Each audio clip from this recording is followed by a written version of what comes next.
What's up, everybody? Welcome to Podcast Now. I'm Alex, and in this video, I want to talk about some really good news about Hogwarts Legacy. Now, this comes from Troy, okay? He posted the video explaining pretty much everything this past Friday night. I know a lot of people sent it to me, so I watched it. I watched the entire thing, and it was an amazing video, an amazing video.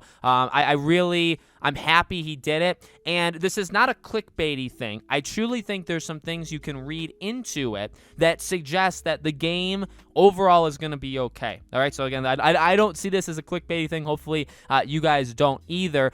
So let's talk about this. One of the biggest things that I think some people are worried about, and now this goes into pretty... you got to go into some careful territory, right? This can be perceived as different, is when you push politics. Now, what does that actually mean? Well, everybody has their different examples or their different, rationalities behind it. For me, how I see it, and you don't have to agree. If you don't agree, that's completely okay. How I see it is when you push politics into something is when you introduce an aspect that you're doing simply because of the political reasons, okay? So if you recast a character and you recast it as a different gender or a different race or whatever, but you only do that kind of for points online, and then if you call people out kind of afterwards for like, oh, well, you don't like it, well, then don't see our movie then, and then the movie bombs, and they say, hey, well, why didn't you go see the movie? Things like that, okay? Or when you push, like, literally a political agenda in a game, and you do it simply to do that, so that's the focus of the game instead of, and now unless that really is supposed to be the focus. So you see what I'm coming at, okay? It can be perceived differently. I know even you guys in the comments, you've talked about how like, well, if you have a gay character, does that make it a political thing? No, obviously it doesn't, right? Now, if you're supposed to like them because they're gay and for no other reason, they're terrible characters, they put no effort in developing them, but they made them, that, and I don't know how many times I'm allowed to say it, but I'll keep saying it.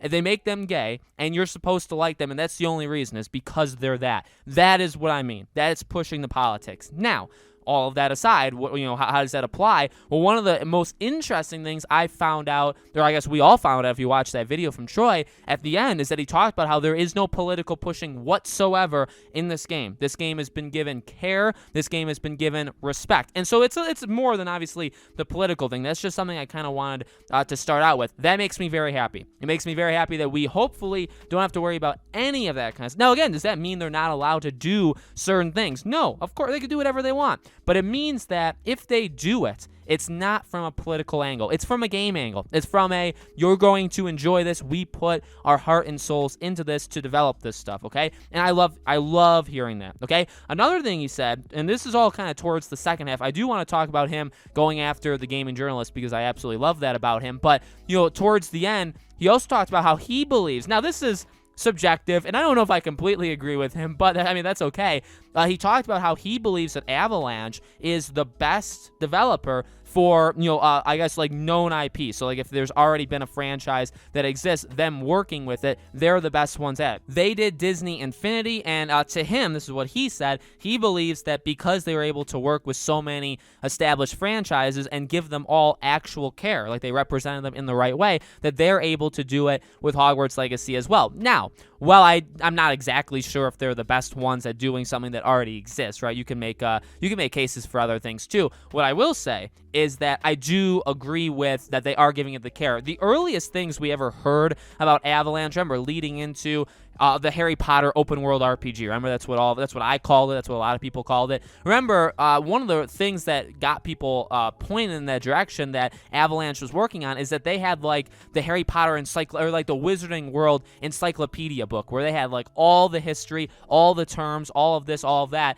And they had it just on their desk. So like they're reading, I don't think there's anybody probably that understands the Wizarding World more than them. And that's why, if you guys have noticed, in Hogwarts Legacy videos, I've always said that I do think that they're going to do a good job. When I've talked about keeping our expectations, where do we put them? Like if they don't do Quidditch, if they don't do this, if they don't do that, does that mean that they forgot about it or that they were lazy? No, I just think that they weren't able to get it working, or they had to focus on one thing and they couldn't focus on something. I've always said that, actually, for years. Well, I guess the game hasn't been announced years, but since we've seen this game, all of the Patronuses, Animagus, all of these things, I've said, while I love them, if they're not in the game, it doesn't mean that they don't know about them. It doesn't mean that they, flat out forgot.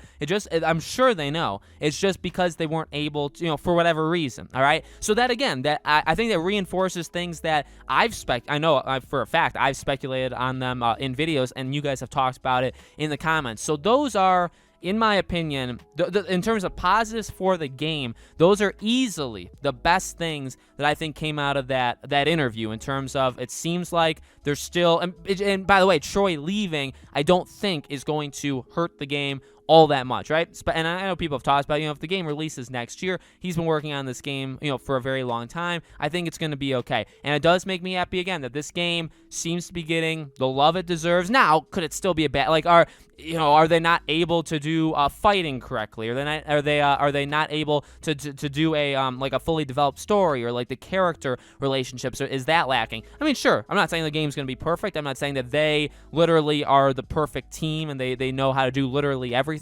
No, but I do think if you're looking for a team that's going to put their heart in it and truly understand it, even if the game's not as good as we want it to be, as long as they understand it, I think there is some value in there. So that's the first thing. Now I want to take a very quick pause before we get to me going after gaming journalism again, to ask you guys, if you guys have not already, make sure you're subscribed, bell icon turned on, and also if you haven't followed me over on Twitter, we are so close to 2,000 followers. We're getting closer every single day. Podcast Now 15 is my Twitter handle. Link for it is in the description below if you guys want to check it out. I'd greatly appreciate it. Okay, I want to do another part of this, talking about Troy and talking about kind of what he endured. So you guys have known I've been behind him. I've stood behind him since all this stuff came out. I never knew who he was. I never watched any of his YouTube videos before. This was literally the very first YouTube video of his I've ever watched, okay? But when I see somebody getting, I guess blacklisted is one way, but, just being literally attacked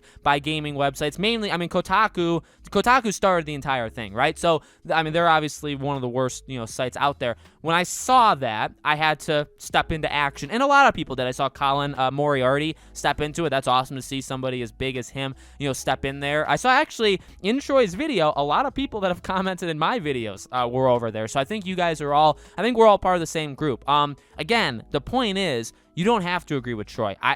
Now, again, I haven't even watched half his videos. I haven't watched any of his videos. I'm sure there'll be things that I don't agree with, and that's totally cool. But the point is, he's allowed to say whatever he wants. Now, people will say, and actually, he said this too. I want to say that I said this first, because I talked about this with the Gina Carano thing. The freedom of speech does not equal freedom of consequences. That's what a lot of people will say. Well, again, this really has no bearing whatsoever on the game. His political ideologies don't, and in fact, again, he literally said, nobody's political ideologies make their way into the game. So he's just doing this as a side gig. Warner Bros. Went through his videos and said, hey, while we don't endorse any of this stuff, you're allowed to do it, okay? He even told them that he will still, or he can still make videos on the YouTube channel while he's working for them, and they were completely okay with it. So, I mean, that is another really big and nice thing, I guess, to kind of reassure ourselves that came out of that video of his, is that he was not fired. He was not sacked. He wasn't anything like that, and then he had to kind of make up his own story. No, he was going towards retirement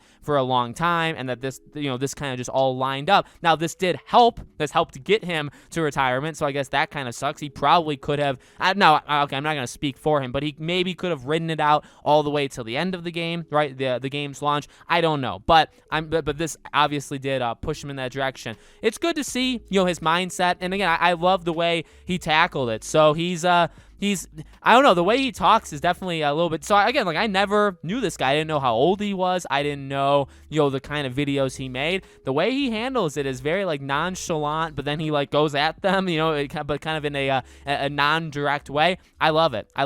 The basic thing is, these articles were written just to smear him. That's all it was. It was to label him names, not actually get into any discussions. Again, even the biggest thing I talked about was, that hate crimes thing. It's well, you're just saying that out loud just to kind of give him a label. But in reality, you are literally making his point that, like, if he thinks differently than you, or if anybody thinks differently than the mob, then they're going to come after you. And that's literally what Kotaku, IGN, PC Gamer, these sites that some of them I do have actual respect for. Again, I talked about some of my favorite sites hopped on and did like duplicate pieces where they kind of just copy and pasted the story from Kotaku. It's like, I don't want to see that. And again, they're just running around labeling. That's all they're doing, is they're labeling, because labels are powerful. You see a label, you see an anti whatever, you see, this kind of name, that kind of name, and that's a very powerful thing, and that's what they did to him. And I wouldn't say it worked. I don't actually think that many people, were like spun. All it did is, again, like, incite the mob. The people that read IGN but have always hated, Hogwarts or Harry Potter or the Wizarding World, or they've hated J.K. Rowling forever. They're the ones that they're appealing to. Kotaku, again, you think the 2,000 people that liked the Kotaku tweet, you think those people were ever gonna buy Hogwarts Legacy? No, they don't have money, and if they do have money, they're not buying Hogwarts Legacy. Okay, so again, I think this is kind of the end of the saga, okay, unless Troy wants to kind of reach out or we want to do something there. But besides that, this is probably the end of this Troy saga. But again, I stand behind him. I know that was a little controversial, I guess, me saying that a little while ago, because people were saying, he stood by an abuser, whatever the guy did. It's like, well, again, actually in that video, he didn't stand by him. He actually talked about how a lot of the stuff he did was wrong, but he talked about different aspects of it. So, just because I say, if something happens, that doesn't mean you can't change your opinion on somebody, right? All you can really judge is based off the person that we have right now. It seems like, to me, Troy's a really good guy. He's allowed to think whether you, again, like, the difference between good guy, by the way, and like whether he's likable is completely different, right?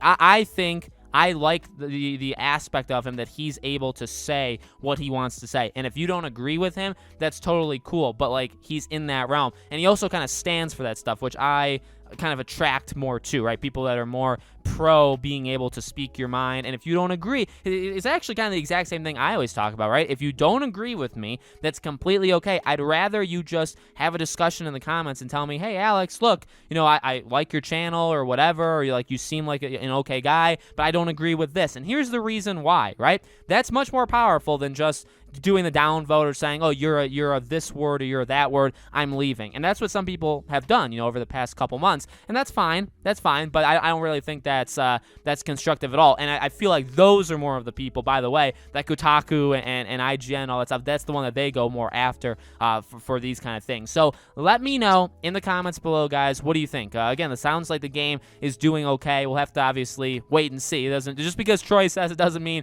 it's gospel or anything, right? It could definitely still have some problems, but we'll see. We will see. Let me know what you guys think. Make sure you're subscribed. Make sure you guys have the bell icon turned on. Again, Twitter, if you guys want to follow me over there, Podcast Now 15 is my Twitter handle. Leave the video a thumbs up. Definitely helps the YouTube algorithm. Thank you for watching, guys, and I'll see you all on the next video.